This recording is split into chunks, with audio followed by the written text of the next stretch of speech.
A long time ago, in a quiet Yoruba village, a woman named Olúronbí and her daughter walked near the forest. Suddenly, the ground trembled. A voice thundered from the trees.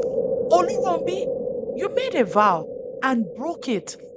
Olúronbí had promised Iroko, her first child, Oníkálukú if her jẹ́jẹ́ wish to become ewúrẹ́, a mother was ewúrẹ́, granted. She ewúrẹ́. pleaded with Iroko to take Oníkálukú other jẹ́jẹ́ items, but àgùntàn, Iroko refused. àgùntàn bọ̀lọ̀jọ̀. Olurombi, you will give me Olúronbí what you jẹ́jẹ́ promised. ọmọ rẹ̀, Ebora ọmọ Iroko rẹ̀ àpọ́n took the bí epo. child and she was never seen Olúronbí again. o, Olurombi gbọ̀ìn returned to gbọ̀ìn, the village ìrókò with empty gbọ̀ìn hands, gbọ̀ìn.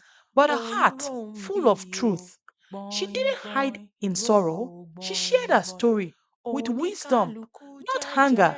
She ewúrẹ́, taught others never to ewúrẹ́, make promises ewúrẹ́. they cannot keep. Oníkálukú Olurombi jẹ́jẹ́ became more àgùntàn, than a mother. àgùntàn She became a bọ̀lọ̀jọ̀. teacher of integrity, Olúronbí and her jẹ́jẹ́ story ọmọ has been rẹ̀, passed down ọmọ from rẹ̀ àpọ́n generation bí to epo. generation among the Olúronbí Yoruba o, people. Until this gbọ̀ìn day, gbọ̀ìn, this tale ìrókò still gbọ̀ìn echoes gbọ̀ìn. of strength, Olúronbí o, sacrifice, and truth. gbọ̀ìn gbọ̀ìn, ìrókò gbọ̀ìn gbọ̀ìn.